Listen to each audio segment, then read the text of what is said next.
The defense has sought to introduce certain evidence which counsel for the state has objected to.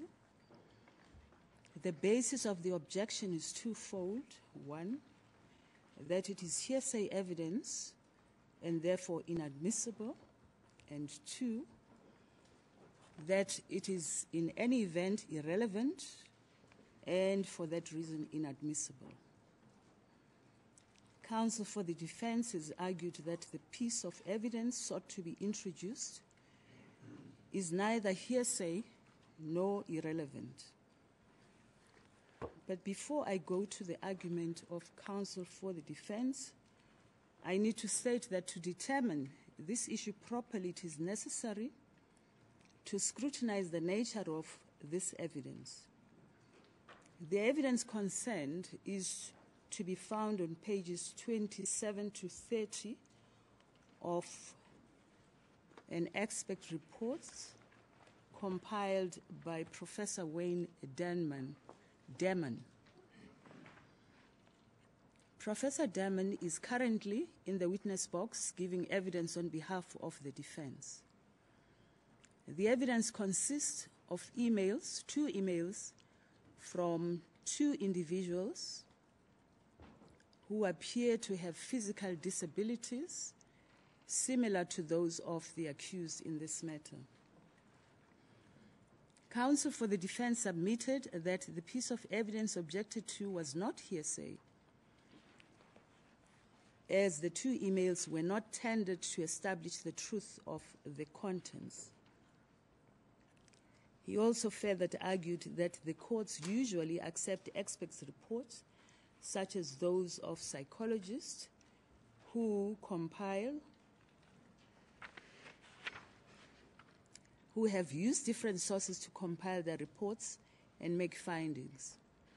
It is so that courts usually accept the sources that are consulted by experts will not come to court and therefore cannot be cross-examined.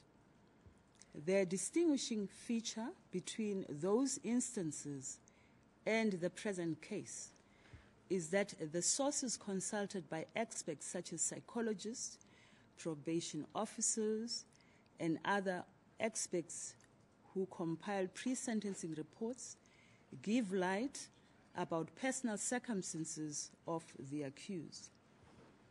In the present case, the sources, that is the two individuals already referred to above, refer to their own circumstances. The circumstances of these two people cannot be relevant in this case. Counsel for the defense referred to the matter of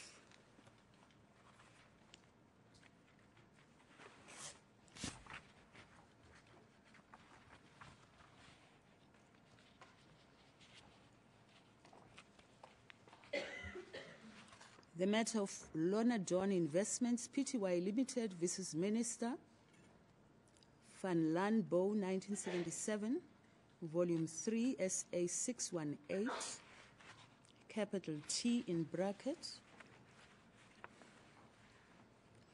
I am of the view that this case, that is the case of Lorna Dawn, does not assist the defense in this argument, and I shall read a portion of an extract in the case that was referred to by defense counsel on page 5 of page 10. The judge in this matter, that is in the Lorna Dawn investment matter, quoted Watermeyer in R versus Miller, 1939 AD 106, page 119. ... No, I rephrase, it's got to be in brackets, no, in quotation marks first, and then ... If, on the other hand, they attended for their circumstantial value to prove something other than the truth of what is asserted, then they are admissible if what, and I want to emphasize this, if what they are tended to prove is relevant to the inquiry, close quote. Defense counsel's argument seems to have overlooked that condition, that the evidence will only be admissible, I quote, if what is tended to prove, what it is tended to prove is relevant to the inquiry, close quote. Defense counsel has not stated why the evidence is relevant, well, at least not in a manner that could persuade me. Instead, he submitted that should this court find that the evidence is hearsay, then it should be admitted under the exception rule, and the court should allow counsel to argue its probative value later. I think such an exercise would be fruitless. I am not even going to entertain it for the reasons that I have already said. The evidence is not relevant. Counsel for the state correctly argued that the purpose for which the evidence is tendered is strange. I agree. One cannot use the evidence to support and supplement the report and still claim that the emails are not used to establish the truth of the contents. For the above reasons, the objection by counsel for the state is sustained. My finding is that the two emails from pages 27 to 30 by Professor Demon, of Professor Demon's report, are hearsay evidence and irrelevant. They are therefore not admissible. In addition, I order that the portion of the email on page 27, which has already been read into the record, be expunged from the record. As the court pleases. As the court pleases. I'm going to raise that up at speak last. Might I then continue, my lady? Yes, please do. Professor Derman, I refer you to paragraph 33 of your report. Would you please read that paragraph into the record?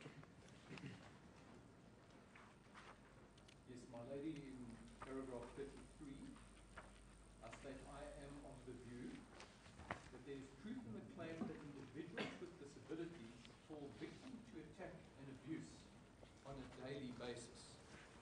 I have been present at least 2 incidents where attacks were launched against persons with disabilities. In one such situation, I was on a train together with an athlete in a wheelchair, returning to the Olympic Village after an outing when drunken youths chose to taunt and ridicule the athlete. On another occasion, I was in a park in Germany during a festival when a colleague with a single amputation was physically manhandled so as to allow the abuser to gain easy access to an exit path. Could we continue with paragraph 34, Professor? The aforementioned unfortunate observations are referred to and confirmed as being regular occurrences which disabled persons are confronted with in scientific literature. A recent meta-analysis commissioned by the World Health Organization, Department of Violence and Injury Prevention and Disability aimed to measure the incidence of violence against adults with disability, copies of which are included herein as pages 31 to 60. The findings of this study confirm that adults with disabilities are at a higher risk of violent attacks against them compared with adults without disability. Furthermore, the more severe the impairment, the greater the risk of violence being perpetrated against them. The non-specific impairments, which is the category that Mr. Pistorius would fall into, has an odds ratio of 1.31, which means that this group would be at a 31% increased risk of attack compared to the non-disabled population. So, my lady, I draw your attention to this publication, which is on pages 31 to 60.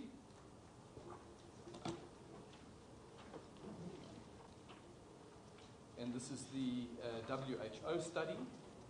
This is a meta-analysis. A meta-analysis is a study of many other different studies.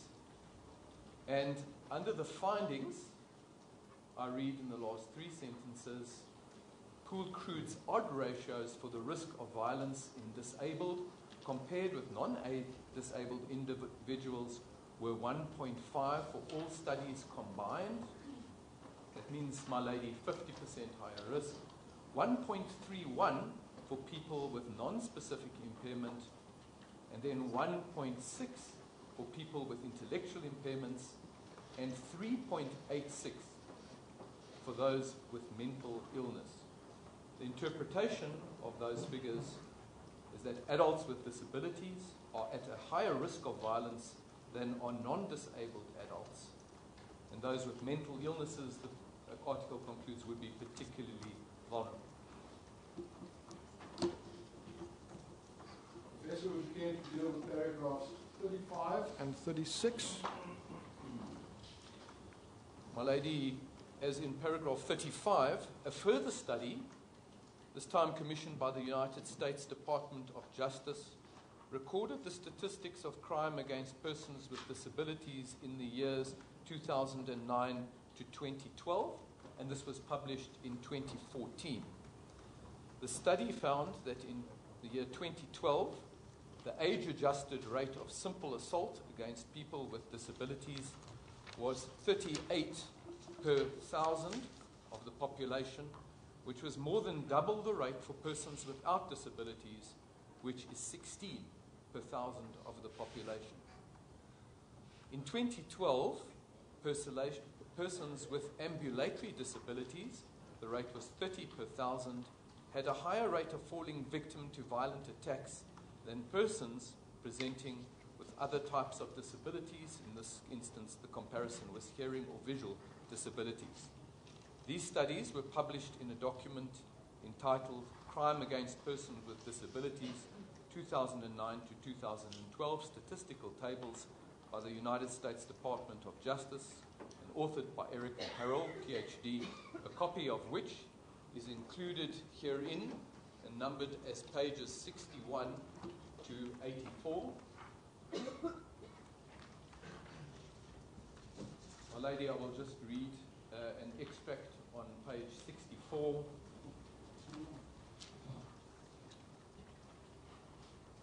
Which really just reiterates findings that are reported in 2012.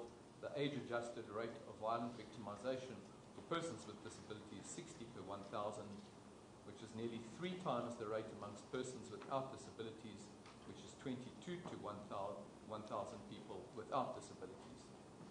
And then in the top bullet in the right-hand column, in 2012, the age-adjusted rate of simple assault against persons with disabilities is 38 per 1,000, was more than twice that for persons without disabilities at 16 per 1,000 of the population. If we may continue at paragraph 36, Professor.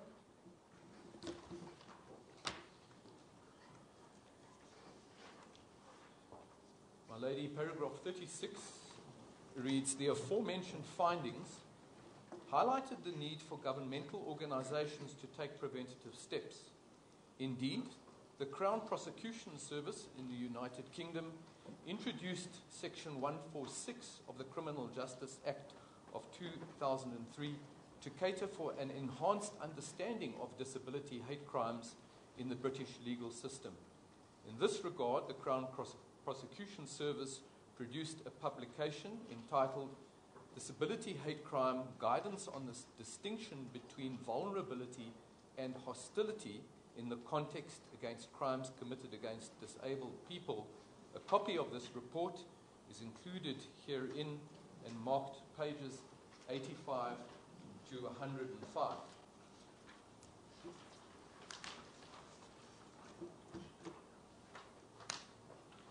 So, my lady, this is the document that the Crown Prosecution Service had.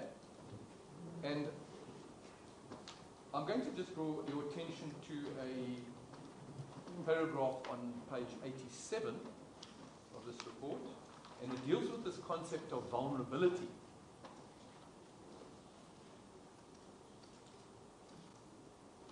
And it says, a disabled person is not vulnerable or an easy target per se. And I think that this is very important. So by being disabled does not necessarily make one vulnerable. It is the particular situation in which they may find themselves and which is then exploited that makes them vulnerable to be targeted for some types of criminal offences. And a very good example is used. That is, for example, just because somebody is a wheelchair user does not make them vulnerable or an easy target for fraud, for example. But it may, however, make them an easier option for somebody looking to steal a handbag in the street.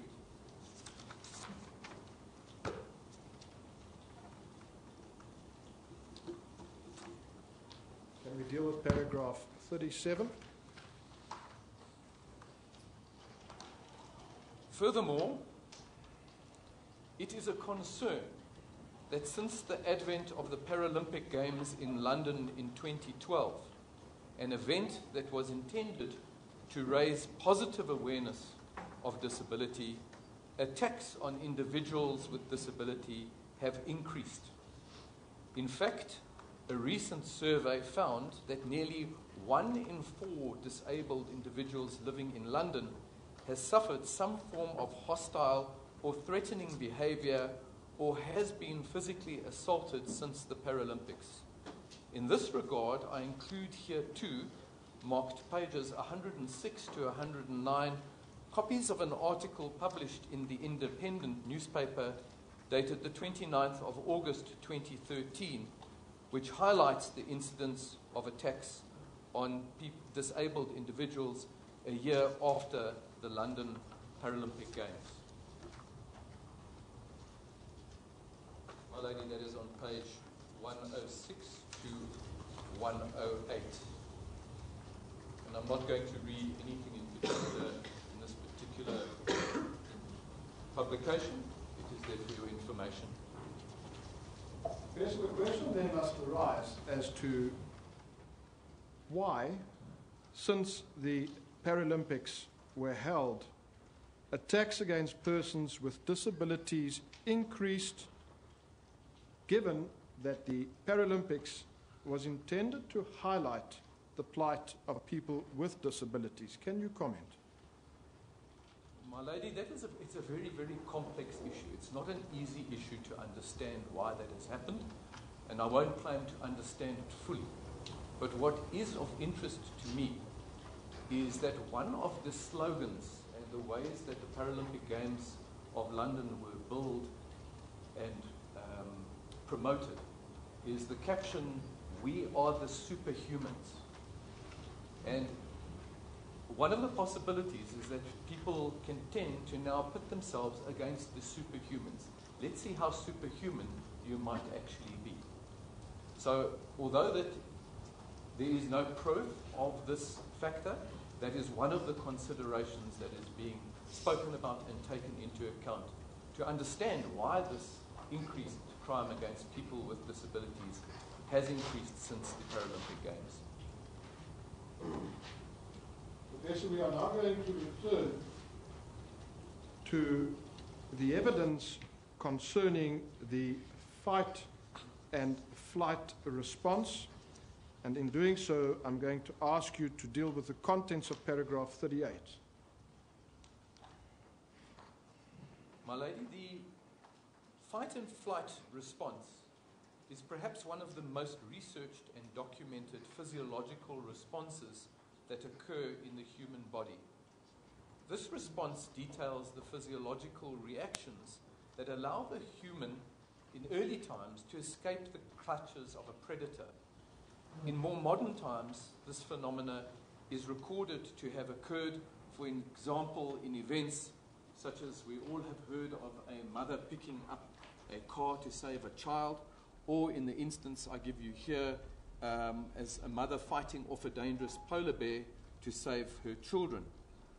Now, these are not necessarily just urban legends.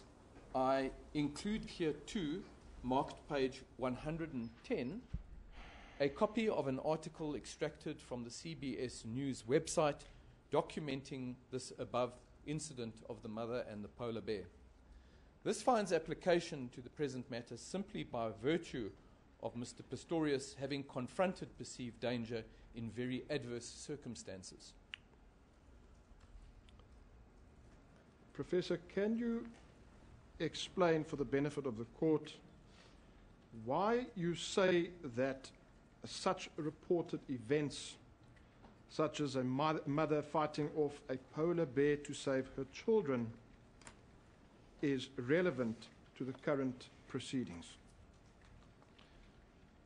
Well, my lady, clearly a polar bear is a very dangerous animal, and one would not necessarily go into a fight with a polar bear because of the danger that it represents.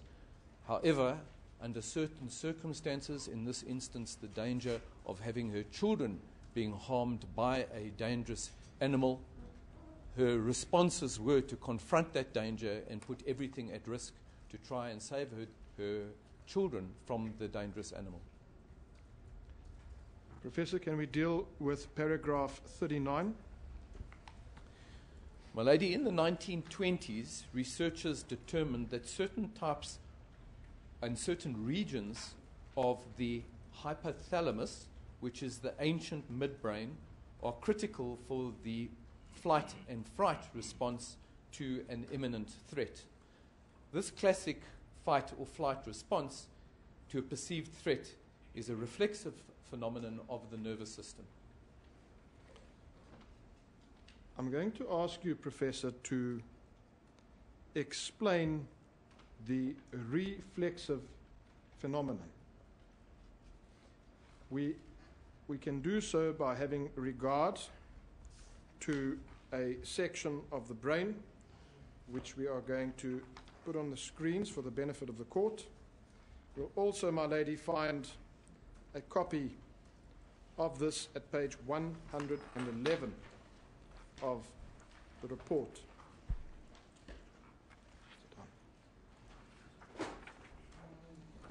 My lady, I would like to first answer the first part of Mr. Aldridge's question, which was about the reflexive phenomenon and the explanation of a reflexive phenomenon. A reflex is something that you don't have control over. It is something that happens, for example, a knee-jerk reflex. As you know, if a doctor hits the tendon below your knee, the reflex ensues. There are certain reflexes that happen in the central nervous system as well. Now, I would like to read paragraph 40 of my report, which says the area of the brain that activates the flight and fright response is called the amygdala. This structure, which is actually a group of structures, receives input from various of the senses. Those senses would be our visual, auditory, olfactory, and taste sense, and has inputs from the thinking or conscious, also called the cognitive part of the brain, called the neocortex. The amygdala is also the seat of emotion and memories associated with emotional content, including fear. I include here too a copy of an image of a section through the human brain, marked as page 111. This is what I'm going to be referring to. My lady and learned assessors, this is It's rather technical, and I apologize for this being rather technical. Please, if I move too fast, please stop me and tell me if I am moving too fast, because it is really important what I wish to explain. So on the brain in front of you, you see this as a cross-section from the brain. This person is, for example, facing the wall, and a slice has gone through the middle of my head, and that is the brain seen there. There are three parts to the brain that I wish to draw your attention to. This is the cerebral cortex, this large part. This is the part here under the skull. And that is our thinking, our conscious, our planning. All of those executive type of strategies are in that part of the brain. Then you get this area here in the middle called the midbrain, which have a number of separate structures in it. Those structures are called the midbrain nuclei. And then we get this part of the brain here, which goes down. This is called the brain stem. That goes into our spinal cord. And this part here is the cerebellum, which is the part right at the back here. So I'll draw your attention now to this part of the midbrain going into the brain stem. And this is our most primitive brain structure. This is our structure that controls all our involuntary actions. It controls our responses to deep-seated things that happened to us when we were children. All of those type of primitive reactions, subconscious reactions, happen at the level of this midbrain. Now, I'll draw your attention to that little, about a walnut-size nucleus over there. It's labeled the amygdala. And the amygdala is the area of the brain that is going to govern our flight and fright response. That physiologically is the area of the brain that rules that flight and fright response. And then we have this area, which looks like a curved C-shaped structure, and it is called the hippocampus. And that area of the brain goes and has connections with this neocortex, or the cerebral part of the brain, the thinking part of the brain, and that really also forms an important link between what is happening here in the thinking brain and the part of the brain that governs our subconscious or our automatic responses. So, three important areas: cerebral cortex, amygdala, the hippocampus, and the connection between what we call the hippocampal medial cortex connection, which I'm going to refer to in just a while. Very well. Can we now deal with paragraph 41, Professor?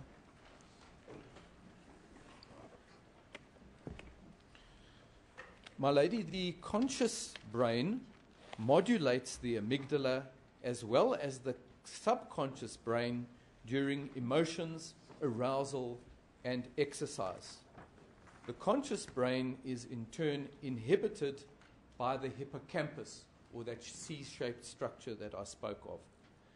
The projection of nerve tissue is called the Hippocampal-Prefrontal Pathway, and the activity of this pathway is highly sensitive to stress. And I refer to a publication there, which is Godsell et al., which was published in 2013, a copy of which is included in my bundle, which is marked pages 112 to 128. Both the hippocampus, which is that area that I pointed out of the subconscious brain, and the prefrontal cortex, which is the conscious thinking brain that I showed, contain memory patterns that instantly activate when a person is in a situation that is perceived to be dangerous.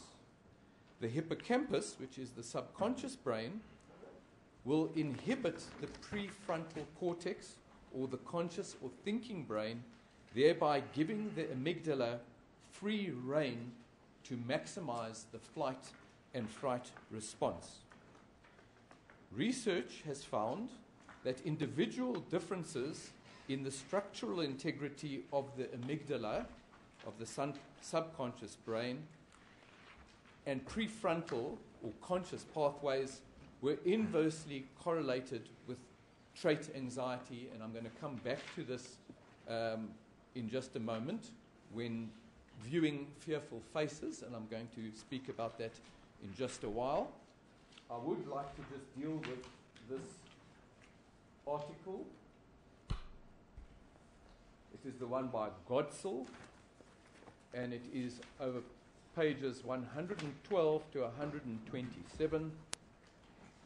The purpose of including this particular article is to really, it's a review article, and it really speaks about these pathways that I am describing to you. If you have a look at, on page 114, there is a picture of the human brain.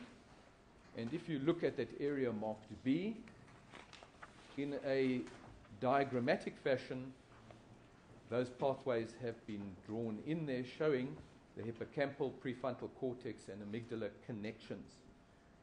And what this article speaks about is the existence of these pathways in both animals and human beings.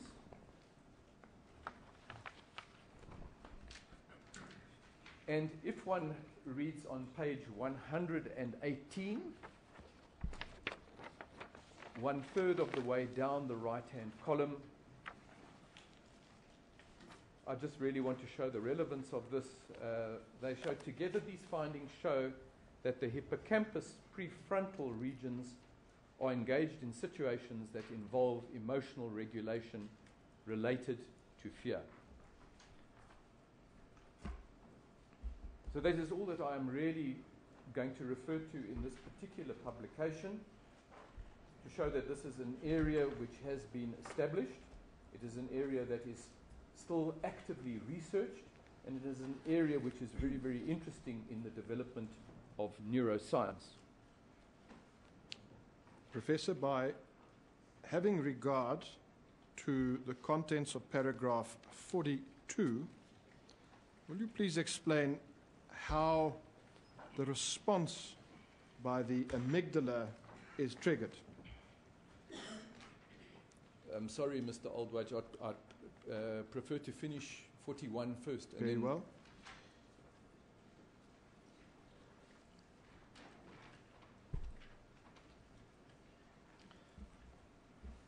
My lady, these pathways that I have described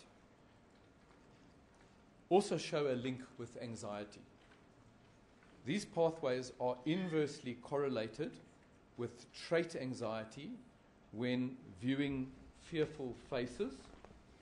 And I'm going to refer you to this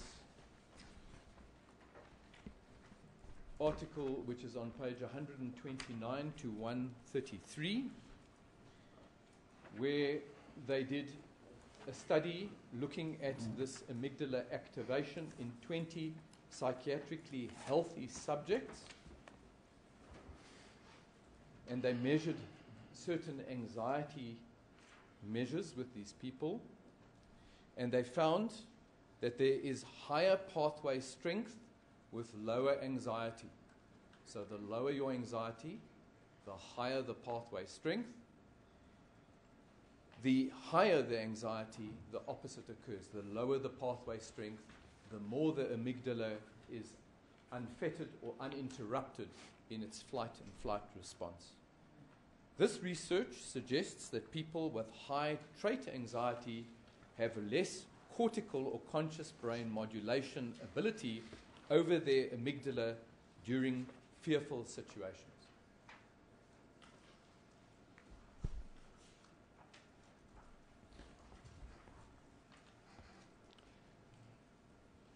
So I proceed with paragraph 42. The initial reflexive physiological reaction to trigger the amygdala is called the startle, or it's also referred to as the fear-potentiated startle. This response can be elicited in the face of any threatening stimulus. The stimulus is usually auditory, as in a sound, or visual, as in something that somebody sees. I'm going to refer to an article by Christian Gillen entitled fear-potentiated startle relationship to the level of state trait anxiety in healthy subjects, published in Biological Psychiatry in 1993.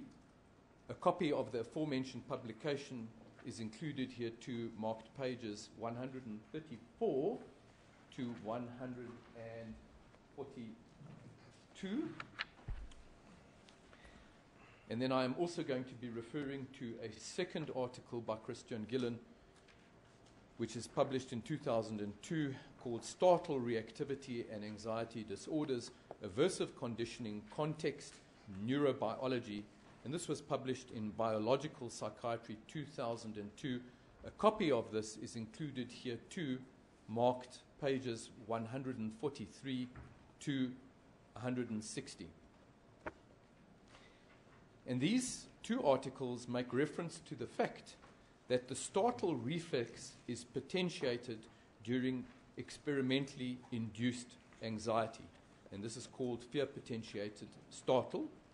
It is also increased in persons who present with anxiety. It is further held that evidence is presented showing that anxious patients are overly sensitive to threatening contexts. So I understand that that is a lot of medical jargon, so I'm going to try and explain this rather slowly. So I would like, my lady, to explain to yourself and the assessors what this fear-potentiated startle, how it is measured. So essentially, individuals who are undergoing these experiments are placed in front of a computer, and they have certain electrodes that are placed on them. There's one over the eyelids. There are electrodes all over the other parts of the body which measure the muscle reaction, and there are electrodes also placed behind, so one can measure the distance whereby one moves if you get a startle from the experimental condition. Now what happens is that they do various type of startle to measure how one responds physiologically. So how quickly the eyes shut, or how forcibly the eyes shut, or how quickly the person recoils. And then there are various different experiments that are done. For example, one is just with earphones on, where you're sitting and looking at the screen, and all of a sudden they will have a loud auditory stimulus that actually gives you that startle response.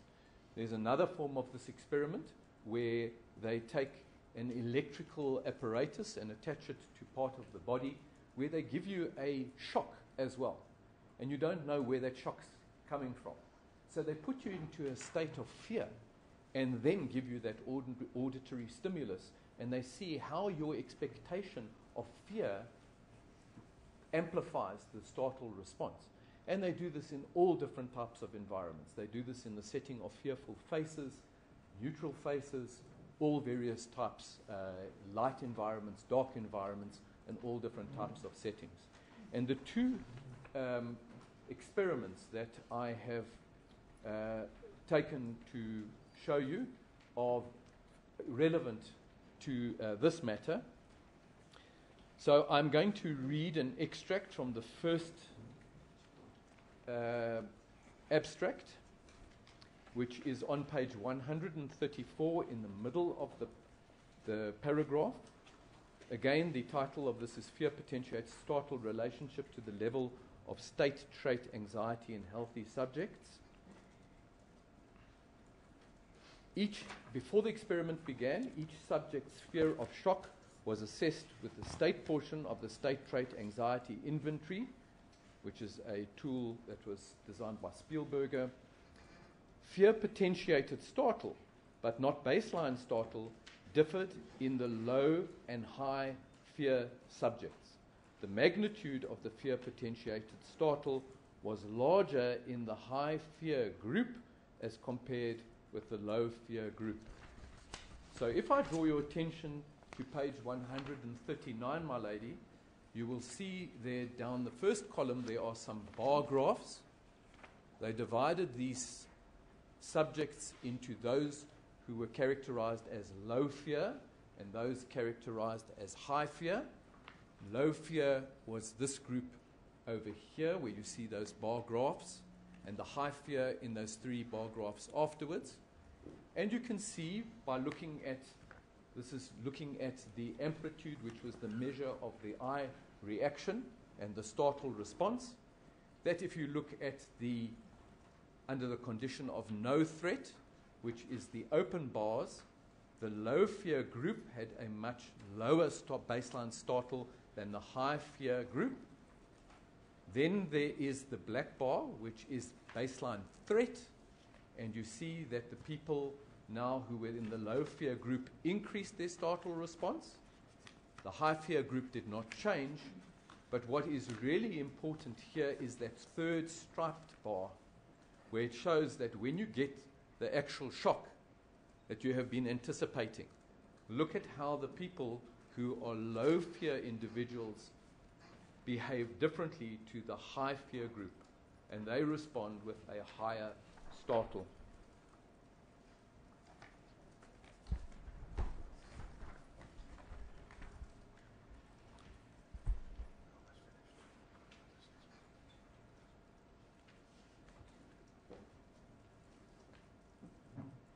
Professor, if I might assist, we will require you to deal with a certain caption at page 148, which also deals with this particular aspect. Thank you, Mr. Aldridge. My lady, this is the second paper by Christian Grilland, and it is a review article really detailing all the aspects of this phenomenon that I am explaining to you. There were some really interesting parts of this particular article. I have highlighted an area on page 148, 1/3 of the way down the page, which reads, "In fact, children who are at a higher risk for anxiety disorders because of a parental history for these conditions exhibit greater baseline startle responses compared to low-risk children."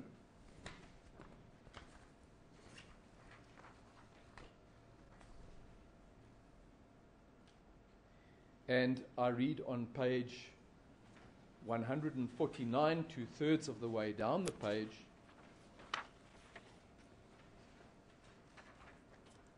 patients who suffer from fear disorders such as simple phobias. Not surprisingly, these patients exhibit exaggerated startle responses when confronted with their feared object. So the point, my lady, of these 2 papers is to really document and show you that these experiments have been done in the literature, which really shows the differences between people who are anxious and those that are non-anxious, or fearful and non-fearful, and that from a biological perspective there is a difference. Hence the finding, and I quote at paragraph 43, "Consequently, the fear-potentiated startle is known to be more pronounced in people who present with fear and or anxiety," unquote. Is that then the literature that supports that finding, Professor? Yes, sir, it is. My lady, I note that it is 3 o'clock. Before we adjourn, if it is a convenient time for that, I'm instructed to raise a particular aspect concerning the exhibits marked PPP and QQQ. It is a request that we will ask your ladyship to consider with reference to, and we've learned that consent has been granted for these 2 reports to be released into the public domain. My lady, I'm alive to the fact that we have dealt with the conclusions on record. It is what it is. It is out there. However, as for the balance of what is contained in those reports, particularly the report of Professor Scholz, a lot of very personal and intimate information is contained in those reports. and I have been instructed to request your ladyship to respectfully consider granting an order prohibiting the publication of the information other than the conclusions arrived at and which have been dealt with on record. There is, of course, my lady, some level of urgency given the fact that these reports have been They're already out there indeed. in the public, yes. The extent to which publication has already taken place, I do not know. But we are acting cautiously, and hence this request that we make. I can only prohibit something that has not happened yet. So we would have to say, as from this moment. Indeed. Yes. Anyone else wants to make a submission in that regard? No submission in this regard. Yes. I wish someone had alerted me to this earlier. I wish someone had alerted me to this earlier. My lady, I was informed of this at the conclusion of the lunch break. Yes. What is We it? certainly had no knowledge up until that time.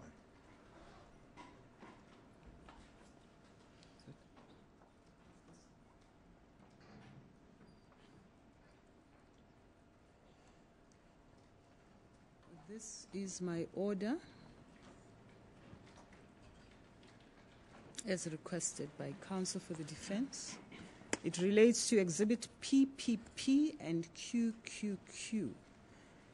I grant an order prohibiting publication of the contents of these exhibits apart from the findings that were put on record.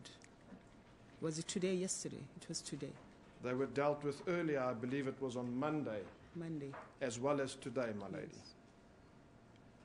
I'm aware that especially QQQ is already out there in the public. I would specifically ask the media people to be careful.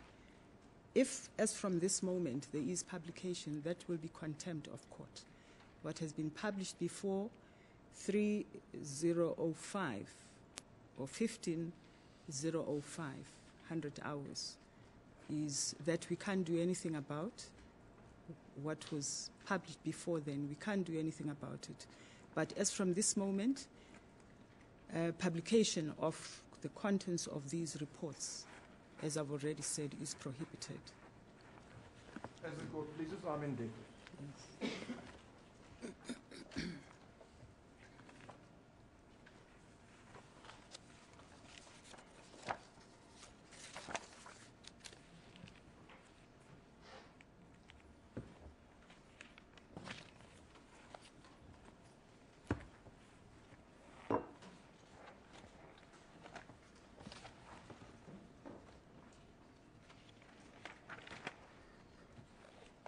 We shall resume tomorrow at 9:30 in the morning.